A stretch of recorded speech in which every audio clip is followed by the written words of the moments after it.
Hi, Assalamualaikum. My name is Muhammad MUKRIZ binti AZMI, and we are introducing for interior and 12-volt system wiring part for electrical vehicle. So our group member is led by Muhammad IZZAT KHAIR bin KHAIRIL ANUAR, and my other teammates is Nur AZRI bin SAHARI and Muhammad IZZUDDIN bin Muhammad SHAEIDI. Okay. Introduction. What is an EV? EV is an electric vehicle. It's a vehicle that is propelled by one or more electric motors. It can be powered by a collection system, extra vehicular source of electricity, or by a battery on its own. Sometimes it's charged by solar panels or by converting fuel to electricity using fuel cells or a generator. EVs initially appeared in the late 19th century when electricity was one of the favored ways of motor vehicle power, bringing a degree of comfort, simplicity of operation that gasoline automobiles of the period could not match. For over a century, internal combustion engines were the dominating propulsion system for automobiles and trucks. But electric power remained widespread in other vehicle types, such as railways and smaller vehicles of all sorts. Until lockdowns, it has lowered the quantity of greenhouse gases emitted by gasoline or diesel cars during the COVID-19 outbreak. According to the International Energy Agency, nations should do more to reach climate objective in 2021, including regulations for large electric car. Next, I pass to my colleagues. Assalamualaikum. I'm Muhammad IZZUDDIN and I will continue about type of EV. For the EV is the important component in terms of starting, charging, zero emission, power supply for acceleration and so on. So there are several components related to the EV. Next slide. Okay, for the first component is traction battery pack. The battery acts as an electrical storage system. It stores energy in the form of DC. The range will be higher with increasing kilowatt of the battery. The life and operation of the battery depend on its design. The lifetime of a traction battery pack is estimated to be 200 miles. Second is DC to DC converter. The DC converter distributes the output power that is coming from the battery to the required level. It also provides the voltage required to charge the auxiliary battery. Next. Third is electric motor. The motor converts electrical energy into kinetic energy. Regenerative braking mechanism. There are two types of motor, DC and AC motor. Next is power inverter. It converts DC power from the battery to AC power. It also converts the AC current generated during generative braking into DC current. This is further used to recharge the battery. Next, the fifth, charger port. The charger port connects the electrical vehicle to an external supply. It charges the battery pack. The charge port is sometimes located in the front or rear part of the vehicle. Onboard charger. Used to convert the AC supply received from the charger port to the DC supply. The onboard charger is located and installed inside the car. It monitors various battery characteristics and controls the current flowing inside the battery pack. Next, controller.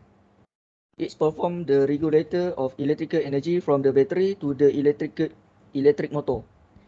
The pedal set by the driver determines the speed of the vehicle and the frequency of variation of voltage that is input to the motor.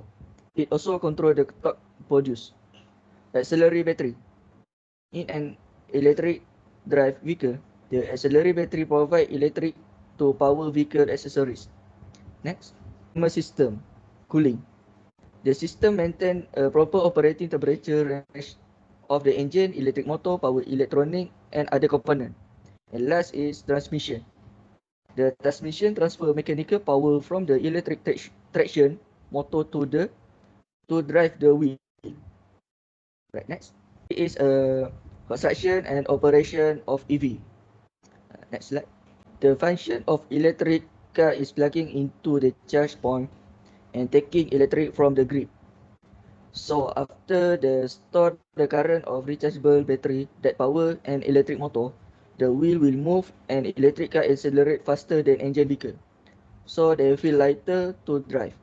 In a EV, this vehicle only have two gear to move, namely forward and reverse, and has more mode, namely comfort mode, sport mode, and weight mode. This help the vehicle to have safety features and also a speed level according to the driver wish. For charging, every place has been prepared with electric charge such as gas station, supermarket, hotel, and so on. This ensures that they can reduce the cost of charging at home because each place has fast charge up to 120 kilowatt per hour. If charging at home, the increase in time will be increased and the slowest charge can be used to prevent short circuit. Next, I will pass to my friend. Okay, Bismillah. Right, first of all, my name is Muhammad IZZAT here bin Ahli ANUAR. For this part, I will intro about the electronic control of EV. And I give the two type of electronic control of EV. First is ECU, and second is VCU. Right, next slide. All right, for the EV ECU, the electric vehicle system will be controlled by the EV control unit, which is the EV ECU, where this system will carry out the operation of the system in the vehicle and in an orderly manner, and this system plays an important part and important role in the electric vehicle. Right, next. All right, for the feature, I give 4 points.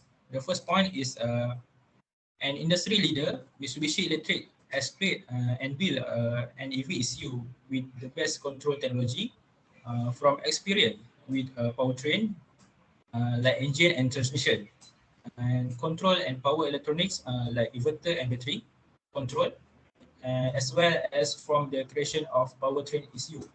And second is combining monitoring and control for multiple EV operation. And number three is modular like housing.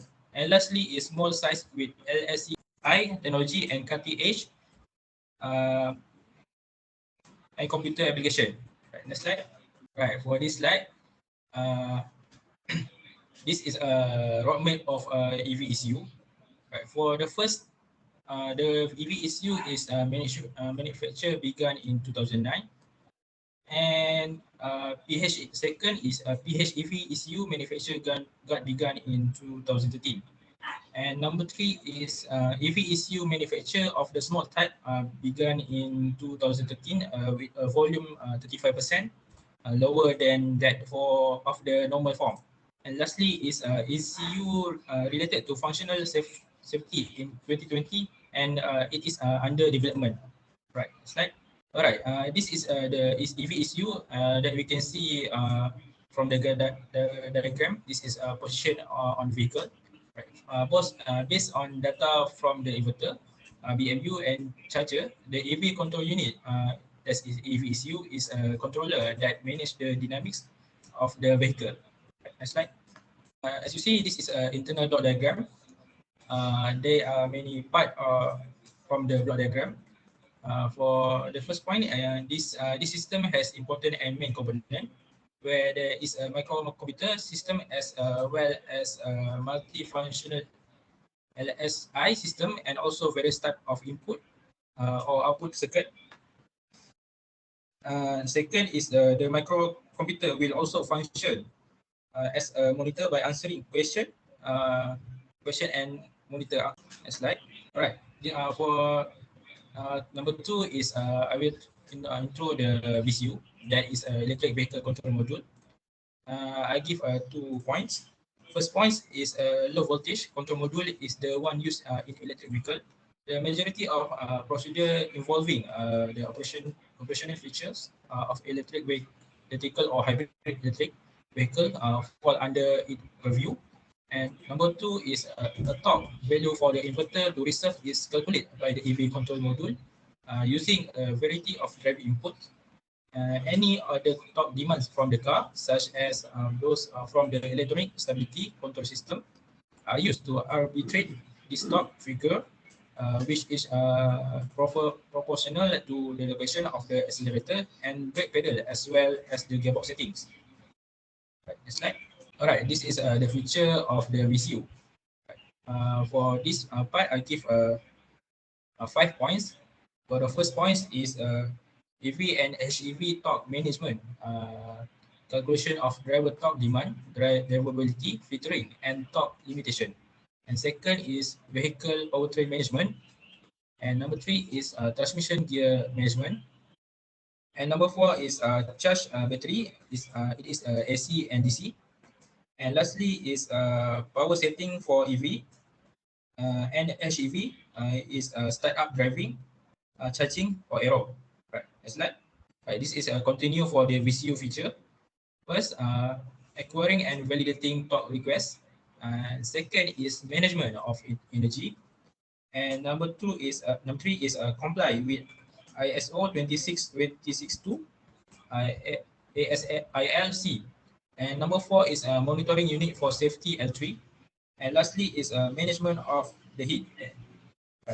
Next slide. For this type of the electric electric ECU, that is a VCU, that have benefits. For this part, I give 4 benefits. For the first is they are test platform control algorithm, and number 2 is hardware built on a high volume, low cost platform, and number 3 is it is possible to meet all relevant communication standards, and lastly is AUTOSAR. AUTOSAR is a compliant foundation software. For the next part, I will give to my member. Okay, my name is AZRI. Okay, this part I will share about advantage of wiring on electric vehicle EV. Okay, for the first is room temperature process, second flexibility, third in process monitoring, mechanical process assurance, ability to rework, proven technology and reliability, established supply chain, both and equipment and consumable. Lastly is fusing. Okay, for the next slide is disadvantage of wiring on electric vehicle. Okay, the first is requirement for a stable substrate surface. Okay, serial process of interconnection and requirement for accurate placement location, suitable metallurgy combination and contamination. Okay, for the last slide is a conclusion. As a conclusion, every automotive engineers and technician need to learn about electric vehicle because electric vehicle is about to come on to worldwide and about to replace every internal combustion engine. This is because world government or UN, United Nations, say that they need to wind down the fossil fuels to prevent catastrophic warming. So they come up with the idea of electric vehicles, so reduce the usage of fuels. Other mean that the world is getting more sophisticated. Every technology is being upgraded into another level. In accordance with the technology, even vehicle also need to upgrade to reach a whole new level of automotive. Okay, that's all of the PowerPoint slide, and thank you.